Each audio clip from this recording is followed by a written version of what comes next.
প্রিয় ভাই বোনেরা, আসসালামু আলাইকুম। আশা করি যে যেখানেই আছেন আল্লাহর রহমতে আলহামদুলিল্লাহ ভালো আছেন আপনারা।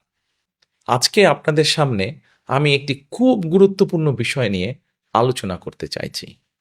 অর্থাৎ আমার যে চিন্তা ভাবনা, সেই চিন্তা ভাবনাগুলো আপনাদের সাথে একটু শেয়ার করতে চাইছি।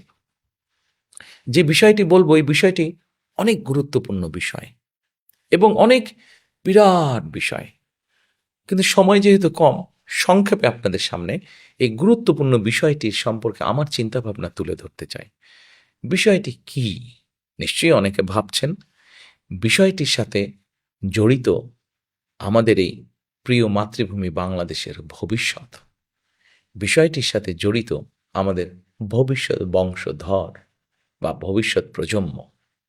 নিশ্চয়ই ধরে ফেলেছেন অনেকে।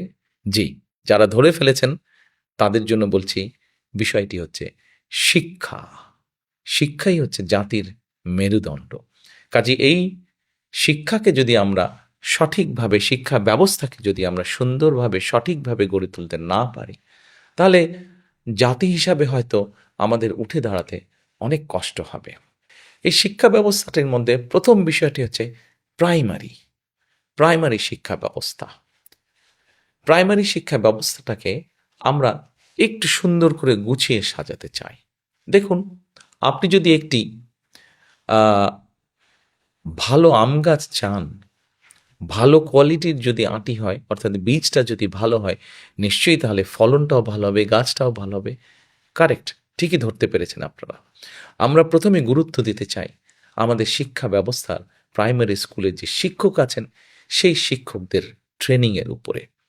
এই শিক্ষকদেরকে আমরা ট্রেনিং দিতে চাই। যারা শিক্ষক আছেন তাদেরকে আমরা ট্রেনিং দিয়ে তাদের কোয়ালিটিটা আমরা ইমপ্রুভ করতে চাই। কারণ আমরা মনে করি শিক্ষক যদি ভালো ট্রেনিং পান, তাহলে অবশ্যই শিক্ষক তার যে শিক্ষার্থী থাকবে তাকে ভালো করে পড়াতে পারবেন, ভালো করে লেখাপড়া শেখাতে পারবেন। এবং সেই জন্যই আমরা একটি নতুন বিষয় ইন্ট্রোডিউস করতে চাচ্ছি। সেটি হচ্ছে ওয়ান টিচার ওয়ান ট্যাব। আপনারা হয়তো চিন্তা করতে পারেন, জিজ্ঞেস করতে পারেন, ওয়ান টিচার ওয়ান ট্যাবটা কি? বাংলাদেশে খুব সম্ভবত ৩.৫ লক্ষের এরও কিছু বেশি প্রাইমারি শিক্ষক আছেন, সরকারি বেসরকারি সব মিলিয়ে। আমরা প্রথমে সরকারি প্রাইমারি স্কুল দিয়ে শুরু করতে চাইছি। আমরা এই টিচারদের কাছে ছোট ট্যাব বা কম্পিউটার পৌঁছে দিতে চাচ্ছি প্রথমে। আমরা যদি এই সকল টিচারকে ঢাকা শহরে বা বিভাগীয় শহরে নিয়ে এসে ট্রেনিং দেই, তাহলে দেখা যাবে যে অনেক খরচ হবে রাষ্ট্রের, সময়ও নষ্ট হবে। সেই জন্য আমরা এই ট্যাবটা পৌঁছে দিতে চাচ্ছি। আমরা শিক্ষকদের কাছে পৌঁছে দিব এবং তাদের কিভাবে এটি পরিচালনা করবেন, তারা কিভাবে এটি চালাবেন, তারা জেলায় জেলায় আমরা তাদেরকে সেটি শিখাবো। তারপরে তারা তাদের উপজেলা, ইউনিয়ন, গ্রামে ছড়িয়ে ছিটে পারবেন।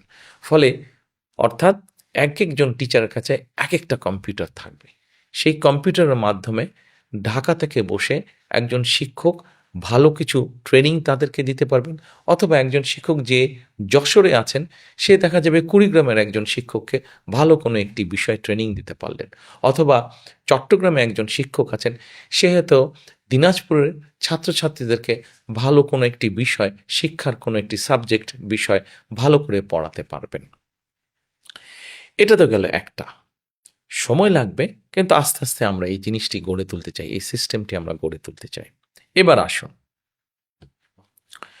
আমরা শিক্ষা ব্যবস্থার মধ্যে আরেকটি বিষয় নিয়ে আসতে চাই। সেটি হচ্ছে ভাষা। দেখুন, আমরা সকলে বাংলা বলছি, আমাদের অনেক ছেলেমেয়েরা, আমাদের অনেক সন্তানেরা ইংরেজিও বলছে অনেকে।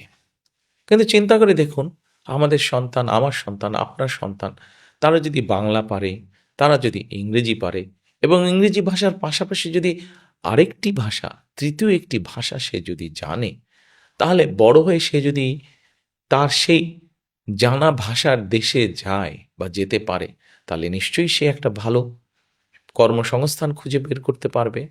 কাজেই আমরা সরকার থেকে কয়েকটি ভাষা শেখানোর ব্যবস্থা করব। যেমন ম্যান্ডারিন হতে পারে, যেমন জাপানি ভাষা হতে পারে, যেমন জার্মানি ভাষা হতে পারে, যেমন ফ্রেঞ্চ ভাষা হতে পারে, অ্যারাবিক ভাষা হতে পারে, ইটালিয়ান ভাষা। অর্থাৎ পৃথিবীর বিভিন্ন দেশে কর্মসংস্থানের সুযোগ আছে যেই দেশগুলোতে বেশি। কোরিয়ান ভাষা হতে পারে। সেরকম দেশগুলোতে সে দেশগুলোর ভাষা আমরা আমাদের ছেলেমেয়েদেরকে শিখাতে চাই, তৃতীয় ভাষাটি শিখাতে চাই তাদেরকে।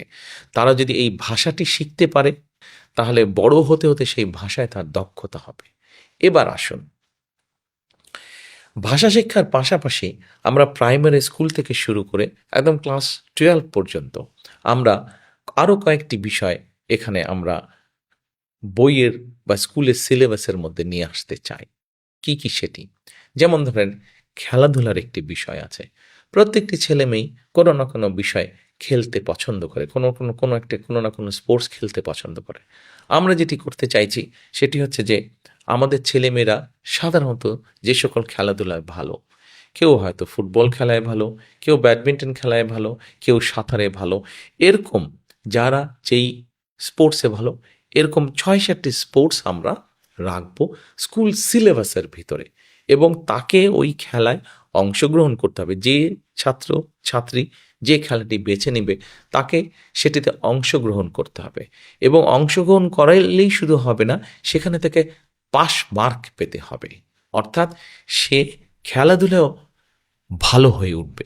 যে সাঁতার পারে সে সাঁতারে ভালো হবে, যে ফুটবল খেলতে পারে সে ফুটবলে ভালো হবে, যে ক্রিকেট খেলে সে ক্রিকেটে ভালো, যে জোরে দৌড়াতে পারে সে দৌড় প্রতিযোগিতায় ভালো করবে। তার মানে দেখুন, আমাদের সন্তানেরা ইংরেজি ভাষা শিখলো, আমাদের সন্তানেরা একটি খেলাধুলায় ভালো করলো।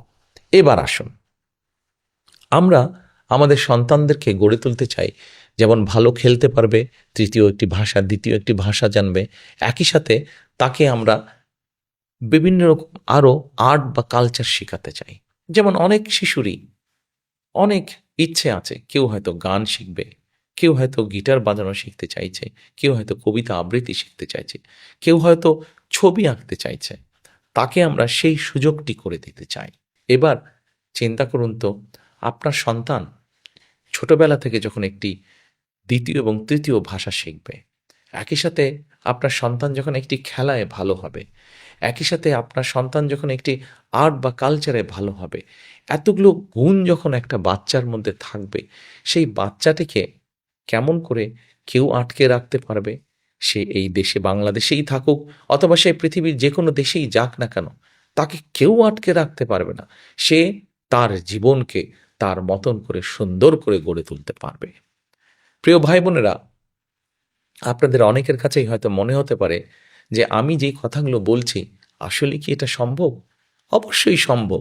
পৃথিবীর বহু দেশ তাদের দেশের শিক্ষা ব্যবস্থাকে এইভাবে গড়ে তুলেছে। আরেকটি গুরুত্বপূর্ণ বিষয় এখানে আপনাদেরকে আমি উল্লেখ করতে চাই।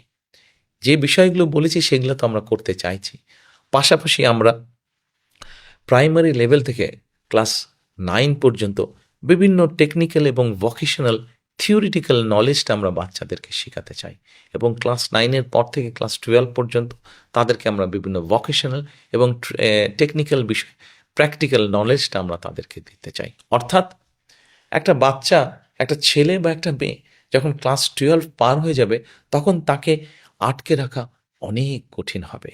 তার মধ্যে অনেক কোয়ালিটি থাকবে, অনেক প্রতিভা থাকবে, যেই প্রতিভার কারণে তাকে কেউ, কোনো দেশ, কোনো জায়গায় কেউ আটকে রাখতে পারবে না। সে তার জীবনকে সুন্দরভাবে গড়ে তুলতে পারবে। প্রিয় ভাই বোনেরা, আমাদের শিক্ষা ব্যবস্থাকে আমরা কিভাবে গড়ে তুলতে চাই সেটি আপনাদের সামনে খুব সংক্ষেপে আমি আপনাদের সামনে তুলে ধরলাম। হ্যাঁ, আমাদের এই সুফলটি পেতে একটু সময় লাগবে, কিন্তু আমরা সকলে মিলে যদি চেষ্টা করি, আমরা সকলে মিলে যদি আমাদের আগামী প্রজন্মকে, ভবিষ্যৎ প্রজন্মকে এভাবে বিভিন্ন প্রতিভা দিয়ে গড়ে তুলি, তাহলে আজ না হোক কাল, কাল না হলে পরশু, নাহলে তো অবশ্যই তার পরের দিন ইনশাল্লাহ আমরা একটা অনেক শক্তিশালী, প্রতিভাবান একটি দেশ আমরা গড়ে তুলতে সক্ষম হব। আসুন, আমরা সকলে মিলে যদি চেষ্টা করি, আমরা সকলে মিলে যদি কাজ করি, তাহলে অবশ্যই আমরা আমাদের সেই প্রত্যাশিত বাংলাদেশ গড়ে তুলব। সেজন্যই কিন্তু আমি বলি, করব কাজ, গড়ব দেশ, সবার আগে বাংলাদেশ। আল্লাহ হাফেজ।